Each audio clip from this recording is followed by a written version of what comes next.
And welcome to a special edition of Sales TV, an honorary edition as we spotlight Mental Health Week in the UK this week.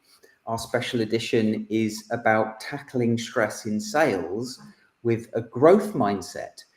And for those who don't know me, my name's Alex Abbott, otherwise known as the Bearded Sales Guy, and I'm joined by two lovely people. Lee, do you want to introduce yourself? Say a few words. Yes, thank you, Alex, for having me on this special edition. I'm Lee Ashton, and I have a very long background in sales, too many years to mention.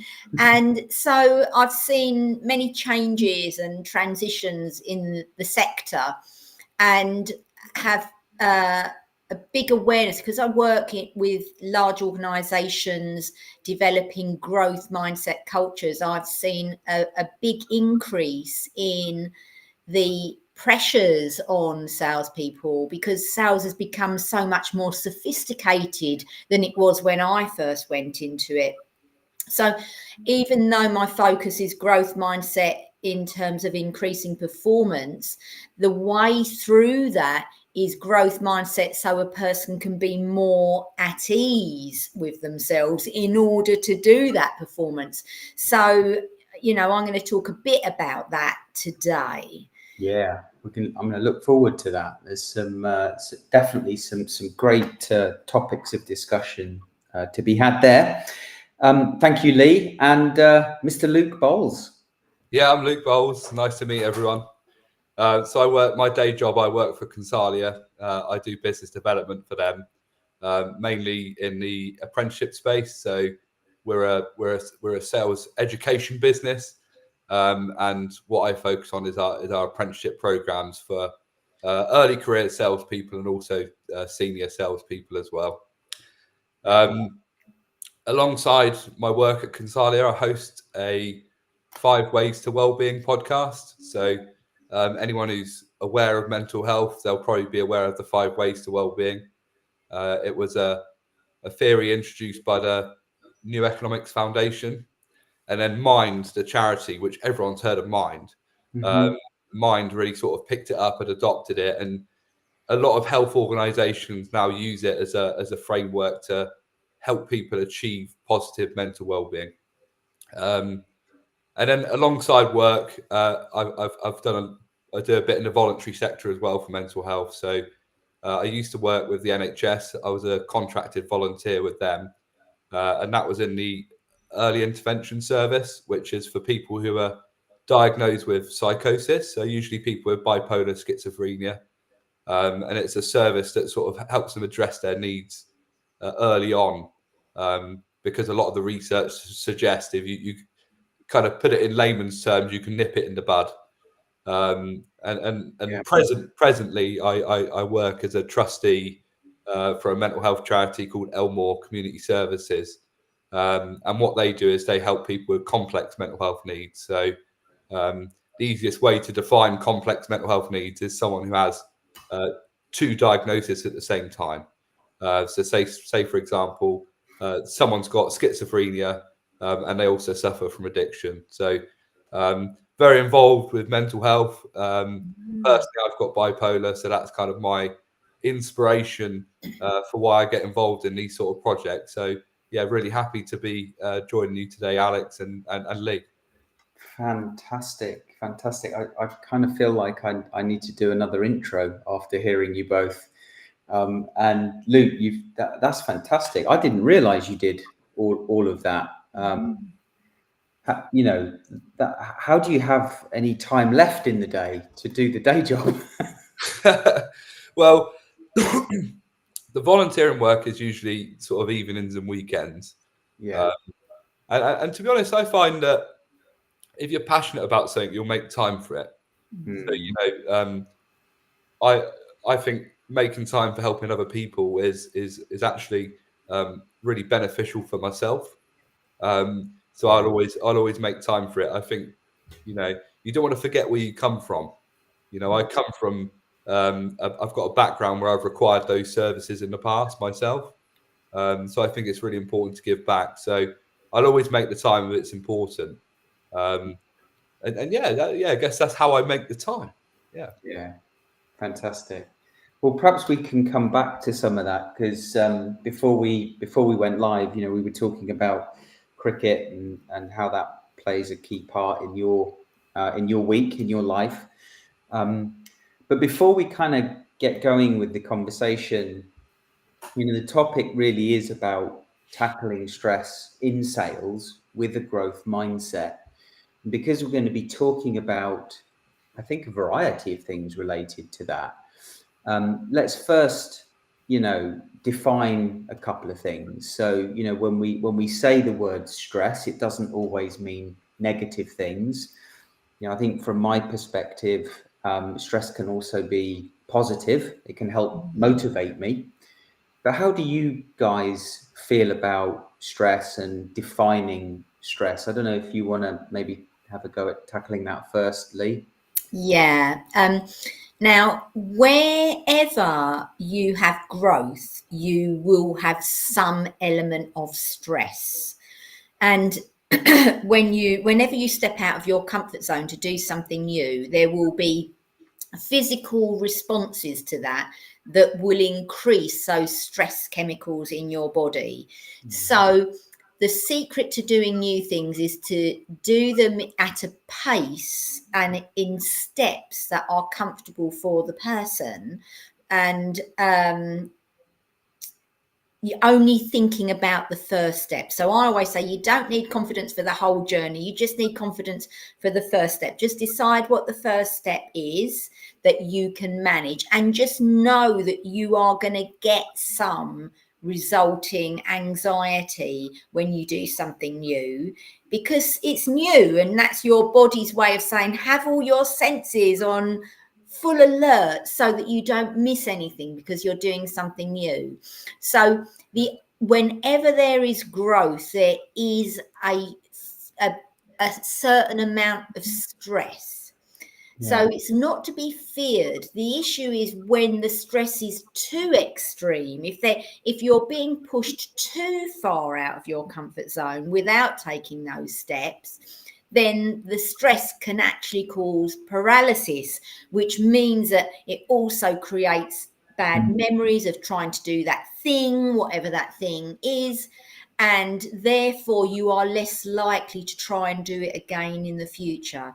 So you need a certain level of stress to grow.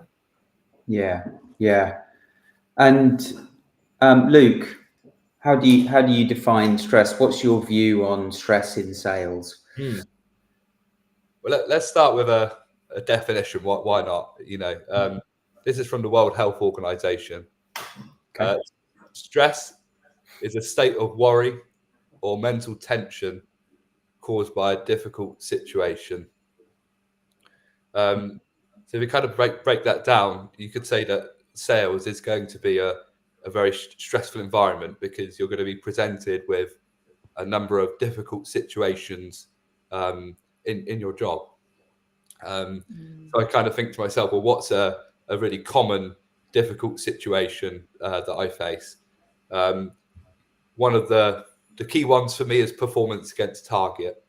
When I'm stressed, that's kind of what makes me overthink at night time. It starts to affect my sleep.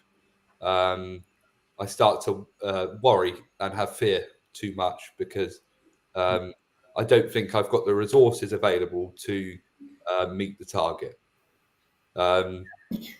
So I think stress is common in sales, but what Lee points out is that stress can be a good thing. Without stress, we're not going to grow or stretch as an individual. Imagine what sales would be like if we didn't have targets. My first perception of what would my experience be if I didn't have a target, I would probably not work very hard, because I wouldn't have any challenge. So I would just bumble along. I'd think to myself, do I really want to do some cold prospecting? Something that my least favorite activity in sales. I've been doing it this week. I've been on LinkedIn sending cold messages to people. I don't like it because you get such a poor reply rate. I start to get anxious about what do people think of me. If I'm not getting replies, do they think I'm a rubbish salesperson and that sort of thing? So I think it's definitely important that we have it's a requirement that we're going to be stressed in sales as a result of things like having sales targets. But if we link it back to the title of this podcast, can we tackle it with a growth mindset? I think it's all about the attitude that we take towards those challenges. 100%. Yeah, the two topics are so intrinsically linked, but I think the challenge for many is not having that growth mindset, therefore allowing the stress or the thing that's causing the stress to consume them, to take them down as opposed to up, positively. So what about a growth mindset then? So, we talk about this a lot in sales, and I think it's one of those things that could mean different things to different people. For example, Lee, yesterday we were talking about the difference between being optimistic or over optimistic and having a growth mindset. Yeah. How would we, how do you define what a growth mindset is, Lee? In its most simplistic terms, a growth mindset, as opposed to a fixed mindset. So these are terms that were assigned by Carol Dweck. And if you don't know who Carol Dweck is, you can Google her. She's like the grandmother of growth mindset. And she initially did some research into how come some children learn really easily and some children really struggle to learn.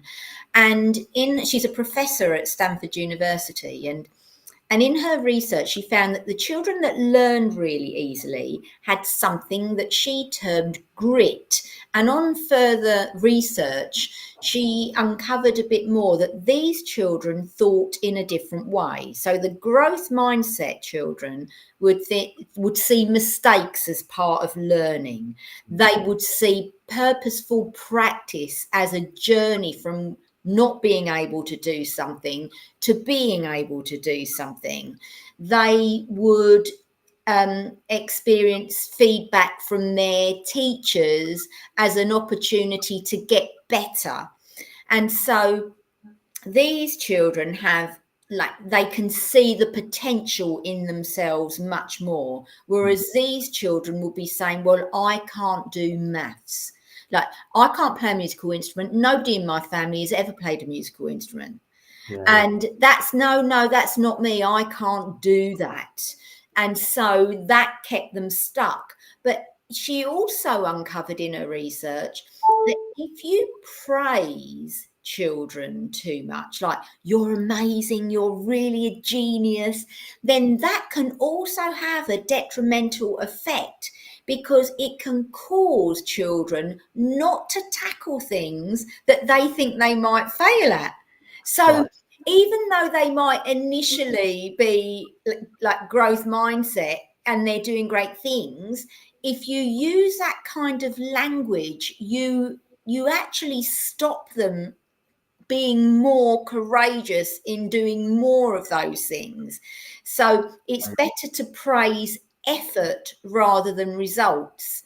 And so that's that. But I was going to dive in somewhere else then, but that basically is the difference. A growth mindset individual will see challenges as an opportunity to learn. A fixed mindset will see challenges as something to be avoided at all costs. Yeah. I kind of listening to you kind of explain that, I was thinking about a few years back when, my kids who are much older now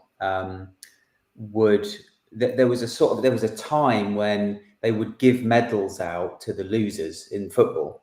Yeah. And it was trying to promote, it was trying to, encourage and motivate those that didn't win. And I had a bit of an issue with that at the time, thinking, well, hang on, what are you teaching these kids? And I think listening to what you were saying there, I'm thinking, well, there's a risk if you're rewarding children for not doing well, that you're creating, I think, what you're describing there, which is this idea that, well, even when I don't do well, I'm still doing a good job, so it's okay. Yeah, I think you do see this in corporations actually, where you have the top performers who are like, oh, they're amazing, they're great, and everyone else is just a stat on a spreadsheet, is my term for it, you know. So they might know the A players in terms of sales, but they won't necessarily know the rest of the team, and that is a winners losers culture. Whereas in a growth mindset culture, everyone can be a winner. So a new person, so a new child in that football team can get a medal for some kind of effort that really stood out, as well as the person who scored all the goals. So they can give medals for any kind of good performance based on where that individual is. Yeah.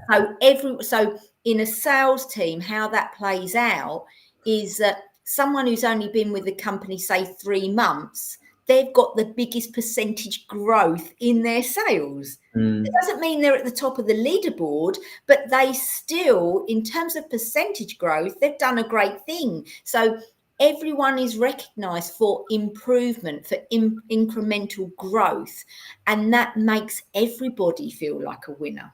Yeah. And I guess the same could be said for learning. Yeah.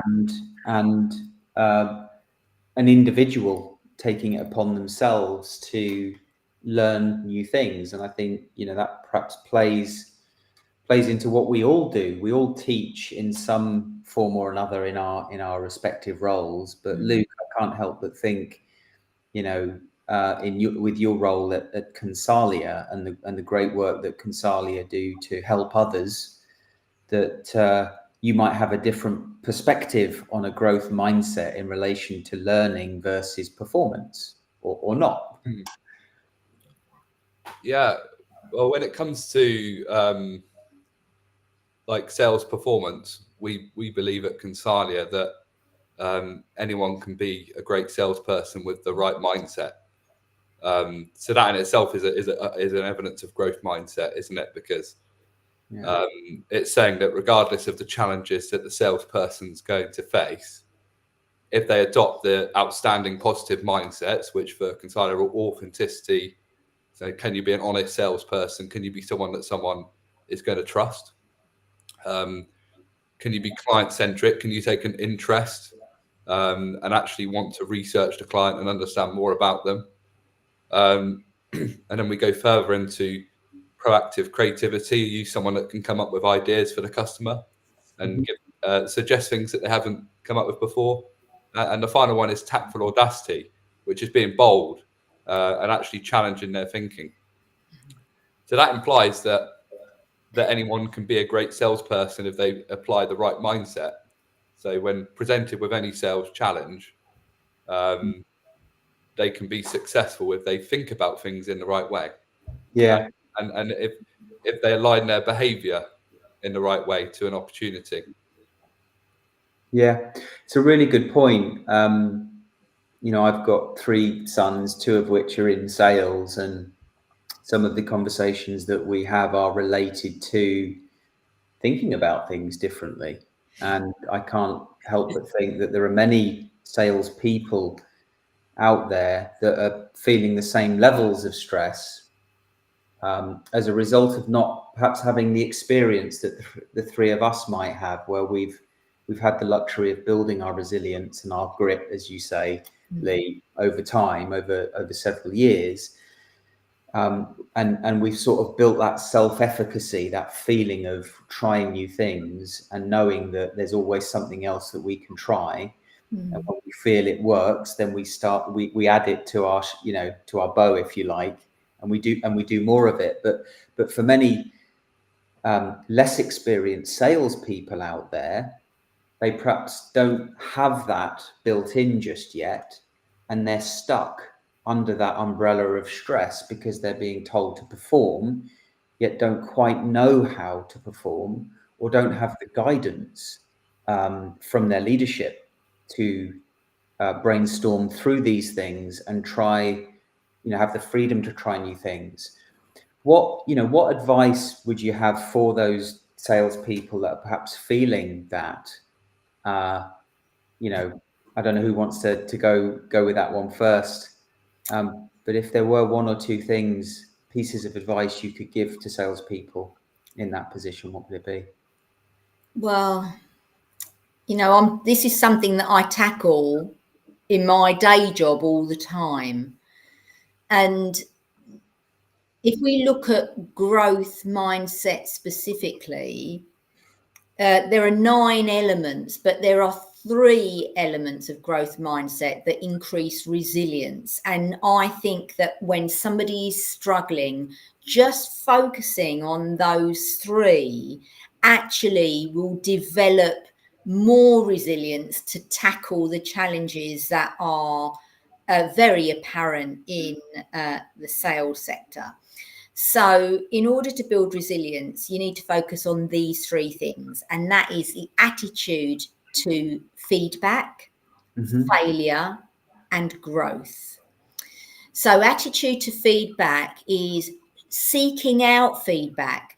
Ask your leader, where am I doing well? What are the things that, I can focus on improving? What's the most important thing? So don't see feedback as a criticism that like wounds you. Without this constructive feedback, you are never going to grow the things or the attributes, characteristics that lead to higher levels of resistance. So if you have a leader that isn't very approachable in this way, or doesn't give you feedback in a way that is easily received, find someone else in the organization. It may be a peer, they don't have to be your leader. Just find somebody that maybe can do a call with you and ask them what you did well and what you need to improve, and just see it as a game. It's like a computer game, really. Like you press that button and it works, you press that button and it doesn't work. So what you need to do is to figure out how to press the right button more times. So think of it as a game, because really that's all it is. It's a game that you're learning to master. So first of all, seek out feedback if you're not getting it already. And when you do get it, even if it's from someone who, giving feedback is not easy. So please forgive the person who gives you the feedback. And if they're really bad at giving feedback, walk away, and always remember that that's their feedback and their perspective. You do not have to accept it, but if you read between the lines and go, where could this be true, then you'll get that nugget. But they might be wrong. That's the thing with feedback. They might not actually be right. So feedback is the first thing. Then failure. Every time something doesn't go the way you plan, take 10 minutes afterwards and go, okay, what would I need to do differently next time? And just make a list of things that you will do differently with hindsight, because, hindsight's a wonderful thing. But when you're in the moment, you're in the moment, and there's all kinds of other things happening. So afterwards, take those precious 10 minutes, not to beat yourself up, but to go, okay, so what would I do differently? Practice it in your mind. What would I do differently? What point did the customer seem to check out? What happened at that moment? Ask yourself those challenging questions. So that's feedback and failure. And finally, growth. When you can't do something, the only way you're going to be able to do that thing is through purposeful practice. So like I shared earlier, what would be the first step? And then keep doing it till you've mastered that. Then what's the second step? And then add that to the mix and keep doing it till you've mastered that. You are not going to get it right first time. No one does. And everything that you're really good at right now, you did for the first time at one point in your life. And now you think it's easy. That's exactly what growth is like. Yeah. Yeah, some great advice. Quite often it's just about putting one foot in front of the other until you get there. Yeah. Yeah. But knowing why, having an outcome for each foot. Yeah. Yeah. Not just walking into the wilderness. Yeah. There's a sketch I have sort of in my mind's eye. I'm visualizing where there's two miners. They're both hacking away. Underground. You can see them, and one is just going for it, and he just keeps going, and the other just decides to give up without knowing that he's millimeters away from the diamonds. Yeah, I've seen that. Seen that. It's true in life, isn't it? It's just true in life. It is. Luke, how about you? Yeah, building resilience. For me, the first thing I want to talk about is having a good relationship with your manager as a salesperson. If I approach everything in sales as then I'm working on my own. I'm solo. I'm a lone wolf. I win opportunities or I lose opportunities. I face rejection or I get acceptance. All this sort of stuff. It's on my own. But in being solo, you're in a very vulnerable position. It's fine to be the lone wolf when you're doing really well, and sometimes there can be a temptation. Certainly, I've had that temptation in the past to want to take all the glory on myself. So when things go well, I want to have my name against all the opportunities in the sales force, and so forth. I want to take all the glory, all of the plaudits for those opportunities. But for me, it's better to operate as a we. So if I've got a better relationship with my sales manager, then we win and lose together. So when the tough times come along, and that's when I really need resilience, then I'm operating as a pair at the very least.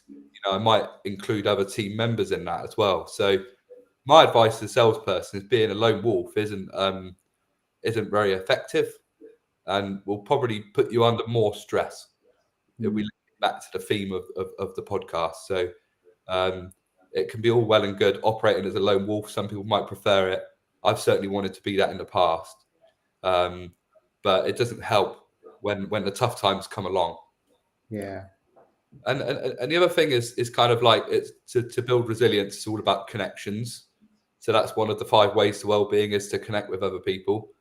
For me, that comes from connecting with either people at Consalia who I work with, but it might also be with a mentor or a friend. So I've had it's probably more of a friendship now, to tell you the truth. But I've had a mentor for around 6 years now. I say it's more of a friendship now because he asked me to be his best man, which is quite cool. Nice. Yeah, it's quite nice. It started off as like my old sales manager at Royal Mail called Fran. She said, go out and pick someone to be your mentor. Yeah. It blossomed into a friendship, but I always still think of it as mentorship because we meet up probably for coffee once a week.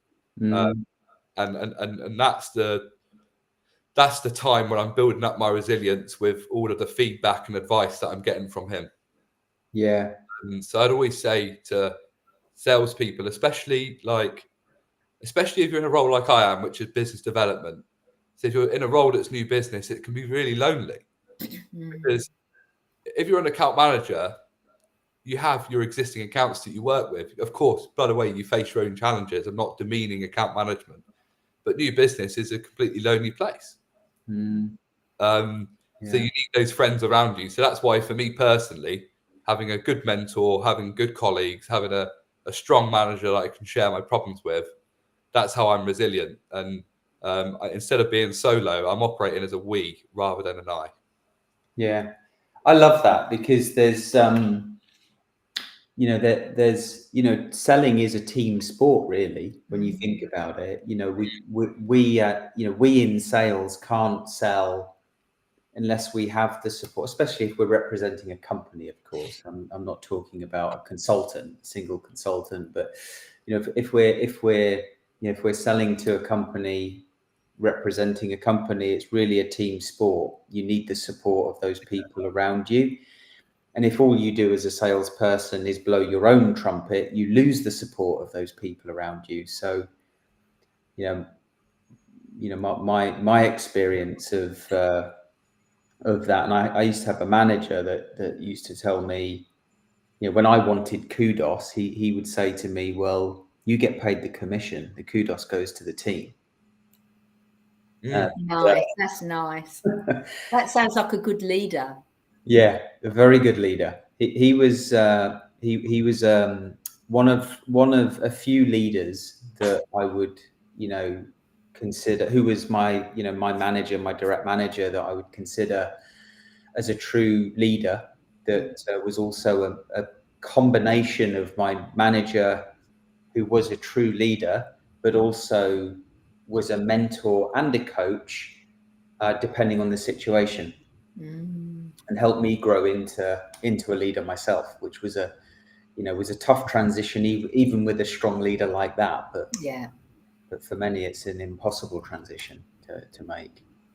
Yeah, I think that for me triggers a thought in relation to some of the work that Jeff Risley has done at the Sales Health Alliance. When we think about how many salespeople that are stressed, but also in sales, of course, and how many sales leaders are stressed. And the latest research that he has done earlier this year, that came out, I think, 6 weeks or so ago, has found that now 70% of salespeople are highly stressed in their role, and a very similar number for sales leaders. And, I can't help but think that that's an industry-wide problem. Leaders are forcing salespeople to work in perhaps ways that no longer work or are as effective as they once were, because, they don't know what to do. We talk about building this grit. The sales leadership has this grit. Leaders above sales leaders have this grit. And they just expect salespeople to do more and deliver more. Or do they? I don't believe that all sales leaders do have that grit, because there will be some sales leaders that have that grit, and others that are in that position purely because they were an A player. Salesperson who actually are not leaders at all. And because it's a completely different set of skills, and it's not their fault, but they probably haven't had the development they need to understand what it takes to lead a group of people who are not like them. And I speak as someone who has experienced that. Yeah. Why don't they just do it? I used to think. And it sent me down a path to understand why that was. So, but there will be A players who think this is I just can't get good staff. They'll be blaming the salespeople, and that leads to some very challenging relationships and challenging behaviours. So I don't believe all sales leaders have got grit. I think at every level, you'll have some people that have it, like I would say the top 10%, and then the rest will have a blend of fixed and growth. Yeah. So that's my experience working across all sectors in this, in sales. Yeah. Yeah. I did a podcast with Dr. Grant Van Ulbrich some weeks ago, and we were talking about the difference between transactional leadership and transformational leadership. And the transformational leader will be looking at how they can grow their team and help get the most out of their team, versus the transactional leader who is more directive, telling just do it and expecting more. Let's talk about let's talk about how you deal with that stress then. So and given that it's Mental Health Week in the UK and the topic is about activity, what do you both do? What activities do you both do that helps alleviate the stress that you deal with on a daily basis? And thinking about those salespeople that might have that transactional leader and are just being told to do more with less.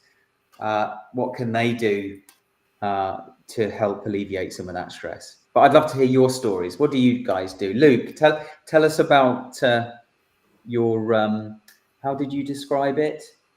Your meditative cricket. Meditative cricket, yeah. Well, yeah. So for context, meditative cricket is being a non-aggressive batsman and just enjoying the time I'm out in the middle. Yeah. So my first love is cricket outside of work. A lot of things I love about cricket, firstly, it's in the summer. I think I have, and I know a lot of people have a bit of that seasonal affective disorder. I don't know anyone who prefers the winter, really. So it's why I moved to Portugal. Yeah, exactly. Get a bit of sun. And although British weather is unpredictable, generally speaking, cricket is played in the sunshine. And I'm what's known as a cricket badger. The cricket badger is someone who just loves cricket, just loves the experience of being at cricket.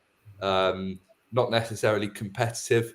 I do play league cricket on a Saturday, but I don't take myself too seriously. We play quite a low standard. So if I was taking myself seriously, I'd have questions to answer. Yeah. But yeah, meditative cricket is kind of like meditation is to bring you into the present, to avoid the fear or worry of the past or the future. That's my definition of meditation.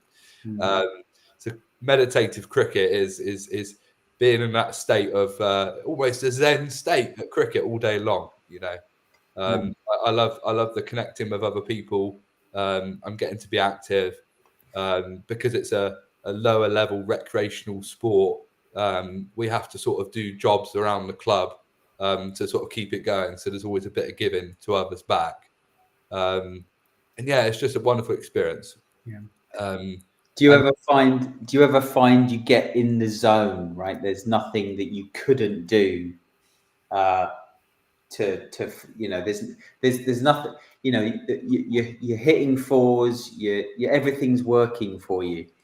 I wish it was always like that. To be honest, it's in terms of my performance, it's probably only like that 4 or 5 times in an entire summer. Okay. But do you know what? Like linking it back to sales, right? I could be, let's say, get to Friday afternoon.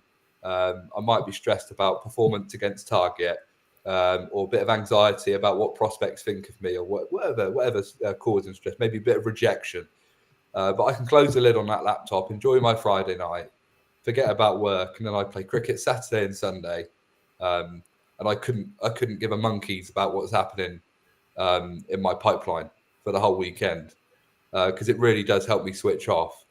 And I think that's one of the luxuries of cricket is the duration. Some people don't like the fact that you have to give up your whole day or you'll give up your whole weekend. For me, it's the opposite. It's a blessing that I get to enjoy the whole weekend playing cricket, all day Saturday, all day Sunday, and really do get to switch off. Nice. And do you find that there are parallels between cricket and business or cricket and sales? Oh, that's a good question. You certainly have to be patient as a batsman. Yeah. You certainly have to focus. If you're not focused on what the bowler's doing, then you're probably going to miss the ball. Patience for me as a non-aggressive batsman is one of the key things. Yeah.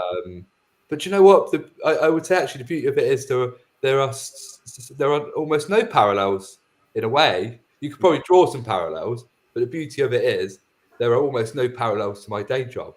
So I forget about it a lot, to be honest, and that's what I love about it so much. It's such a unique sport that it's something completely different to what I do on a Monday to Friday 9 till 5. Yeah, nice. So replay one of the better moments you've had this year. You're probably early into the season, but I scored a 50 last weekend on Sunday. Yeah, there we go. Yeah. No, that was good. When that happens, the crowd claps you and you salute the crowd, right? Yeah, you're supposed to salute. I don't think there was much of a crowd, to be honest. It's a very friendly Sunday cricket game. But do you know what? It was nice because I played badly on the Saturday and I sort of corrected what I got wrong on the Saturday on the Sunday. So, there's some sort of parallels to business. If you're looking at your the sales calls you're making or the messages you're sending out, are you reviewing what you're doing? Are you reflecting in action and changing what you need to do? And that's what I did on Sunday. Nice. Good. So Lee, tell us about what you do to alleviate the stress. Okay, so whenever I'm a bit stressed, I think people can feel it because their nervous system starts getting a bit agitated on the inside, and in the course of my work, I have learned about something called the stress cup, and everyone has a stress cup, and everyone has different sizes stress cup depending on how much capacity they have to deal with stress. So some people have a really big one and some people will have a little small one. But every day when you wake up, it starts dripping, like think of it as a liquid starting to drip into your stress cup. If you're woken out of your slumber by an alarm, that's the first drip, and as things happen during the day, it's dripping, and when you get to 50%, you can start feeling that anxiety in your body. When you get to 75%, everyone else knows, even if you think you're hiding it. When you get to 100%, that's like burnout territory, and you don't even realize you're heading towards it because that way of living has become normal. But whenever there are ways of emptying that stress cup, and I try to do as many of these things that empty your stress cup as possible. So my favourites are walking in nature. I live opposite Epping Forest, so I try to do that as much as I can. So walking in nature without any tech. I'll carry my phone around with me in case I need to refer to a map because I'm lost, or I need to call anyone because there's some kind of emergency. But it stays in my bag and I just listen. And you talked about presence, Luke. Presence is absolutely crucial in emptying your stress cup and calming that nervous system down. And so being in the forest for me is one, and I do that at least 4 times a week. Exercise is another, and I do that 4 times a week as well. And it doesn't matter what exercise you do. It can be strenuous, it can be easy, it can be weights, it can, but certainly I go to the gym every other day and I do what I feel that I'm able to do that day. Yeah. Even while still trying to progress. If I'm feeling tired, I'll do less. Yeah. You do something you told me about a couple of weeks ago, the grip hang or something. Oh, yes. Well, I learned last year that as you get older, your hands lose the ability to grip. Yeah. And so one of the things I started doing last year is pull-ups and dead hang. So a dead hang is like when you're hanging on a bar and you just hang there, and your grip is actually holding your entire body weight. So I can do that for 90 seconds now. It's not easy, but I can do it for 90 seconds, and I'm up to 5 pull-ups. I find them so hard, but nice. I keep plugging away. So is that like a 50 in cricket? Yeah. It feels like I feel very victorious when I've done 5. And each time I get to the next one, that's like a big day for me. Nice. So Because genetically, like some people, I think, find it easier to do pull-ups than others. I think there's something genetically that impacts how easy it is for us. Well, it also depends on grip. So a neutral grip is much easier. Gripping a bar, like just slightly wider than shoulder, is harder because it uses different muscles. So it will depend where you have muscle strength already. Yeah. So anyway, so we have walking in the forest, gym, drinking as much water as possible, because our bodies are 70% water. When you're dehydrated, your nervous system will start to be impacted. It impacts all your major organs like your brain. And so, you know, concentration goes down when you're dehydrated. So drink plenty of water. I eat as healthy a diet as I can. Do I eat cake sometimes? Yeah, of course I eat cake sometimes. You still have to have a life, but not 90% of the time I eat healthily and I don't eat too late. And I avoid alcohol.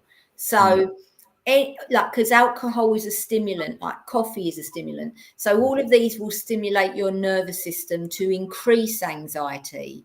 So I think, being present, meditation, if you can do it, great, keep on doing it, or mindfulness, stuff like that. But when people say, I can't meditate, I say to them, can you look out the window or sit in your garden with a cuppa and just watch the sky or watch the trees or, you know, watch the birds? And I go, oh yeah. And I go, that's meditation. Just do 1 minute in the morning and 1 minute at night, you know, and just start with that. Yeah. If you can do that for 1 minute, that is meditation. And when that's really easy, just do 2 minutes and then 3. And eventually you'll be, you know, it's a kind of contemplation and being present with what is. So meditation and any kind of spiritual practice. So I think that's all of it. Yeah, brilliant. I'll try and do as many of those as possible. Oh, the other thing with water is if you are very, very stressed, get in a bath, because that immediate 20 minutes in a warm bath actually calms your nervous system down. Nice. Okay. And if you don't have a bath, a shower? Shower is fine, yeah. But it's like, but because our bodies have such a high content of water, water actually relaxes the nervous system. Yeah. Fantastic. And what about your hiking? Tell us about this this hike, this trip that you do, this 10-mile walk. Oh, yes. So I watched this documentary about 3 years ago. It was a Chris Packham documentary about the walk that saved him, and he's walking around with this 360 camera, and he starts off at Eastleigh and he joins the River Itchen and he walks all the way to Winchester Cathedral. And like me and a friend like watched this documentary, I went, I really want to do that. I really want to do that walk. So we watched it a few times, figured out the route, and then we went and did it at exactly the same time he did it, which was early spring. And then we did it again last year, and we're doing it again this year. So we're getting to Eastleigh in the morning, and we're going to walk to Winchester Cathedral, then have dinner in a pub, and then so things like that. And you do actually, there's this, I think it's called St. Mary's Hill, just before you get into Winchester, and it's an old fort. You climb to the top of it, and when you sit there, there's like, it must be on a ley line or something, because it's just got an incredible, you feel a kind of energy. And I remember sitting up there and I said to Paul, can you feel that? He went, yeah. He said, I can. And he's not spiritual in any way. Yeah.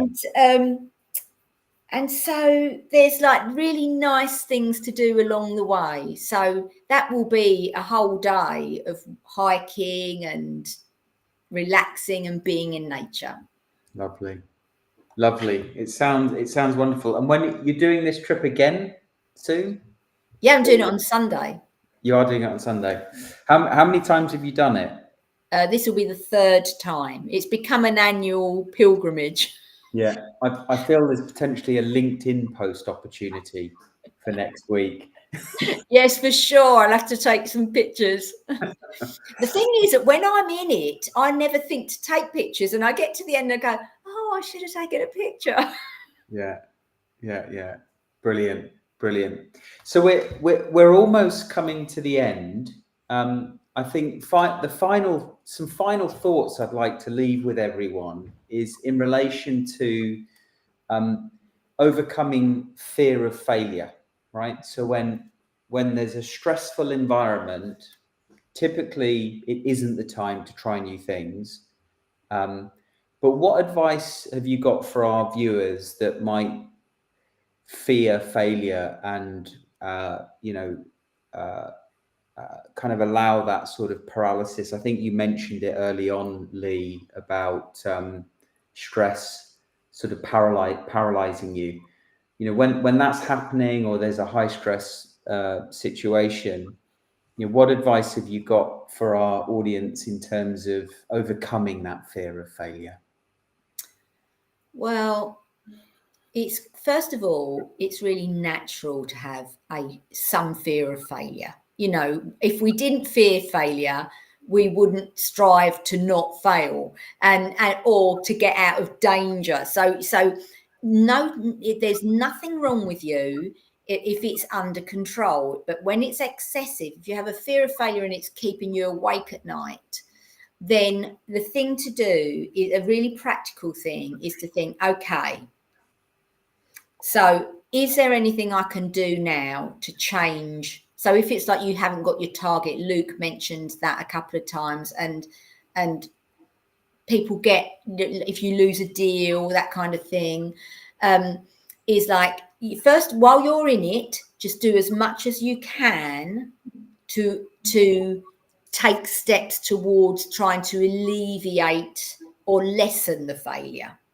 Because in that action, you are actually more empowered. You feel that you're actually doing something to stop that, rather than being paralyzed by that. So just jot down, spend 10 minutes. What are the things that I can do between now and the end of my target period? Or what can I do now with this particular account, or whatever it is? What are the things that are in my control that I can do?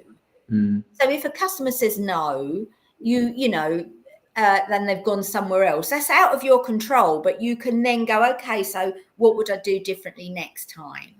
So the fear of failure is normal, but you just have to get it under control by going, what is in my control and what is outside of my control that I have no control over. And in doing that, you are able to let go of stuff that is nothing to do with you. It's never been anything to do with you. You can't do anything about it. Yeah. Just focus on what you can do. And if ultimately things don't go the way as planned, you take time to jot down what you would do differently and write down what the next action point is that you would take the next time you're in that situation. So it might be that you split if you've got a quarterly target, it might be that you split your target into months or even weeks, or if depending on what you sell, even days, because that will lessen the pressure when you get to the end of that time period and you haven't got where you need to be. You know, that's been transformative with some sales teams that I've worked with, like people who just get really stressed at the end of the period. So just see everything as an opportunity. You failed. There's nothing you can do about it. It's gone. It's done. But don't waste that experience. Don't waste it by not diving in and going, what did I do that could have been done better? What did I do that was great that I should have done more of? You know, ask yourself these questions. What will I do if I was doing that all again? Like, replay the whole thing. If I was doing that again, what were the things that I would change? Yeah, brilliant. And Luke, finally, any final comments from you? Well, yeah, I think in 9 times out of 10, fear is irrational. So first step you want to take is to quantify the situation. A little bit like Lee said with the circles of control, you know, what's in my power, what's not. Because immediately you can stop worrying about what's not in your control once you're crystal clear on that. Yeah. And it goes back to my other point about building resilience around fear, is that actually you need to build up a team around you. You know, if I was scared of the dark and I'm alone in a forest, I'm probably be more afraid than if I'm with 10 people in a dark forest. So it's important to have people around you to share that fear with, because I'm certainly less afraid when I'm not on my own. Yeah, brilliant. Lee Ashton, thank you. Where can people find you if they want to learn more about Lee Ashton and the growth mindset? You can find me on LinkedIn. I am very active on LinkedIn. I go into it every day, a number of times a day. I love it. And on my website, sales-consultancy.com. Lovely. Thank you, Lee. And Luke Bowles, where can people find you if they're wanting to play cricket or wanting to learn about Consalia? If they want to learn about Consalia, they can visit our website, or they can find me on LinkedIn. We're active on LinkedIn as well, Consalia. And if they want to learn about cricket, I'm usually at Ensham Cricket Club most weekends. Trainings on a Wednesday night. So if you're based in Oxfordshire and you want to join a lovely village cricket team, come on down 6:30 every Wednesday. Lovely. Well, thank you both. It was lovely to talk with you about such an important topic. Thank you to our viewers. I hope you enjoyed the session. I wish you a great rest of week, and we'll see you next time on Sales TV. Bye-bye. Bye.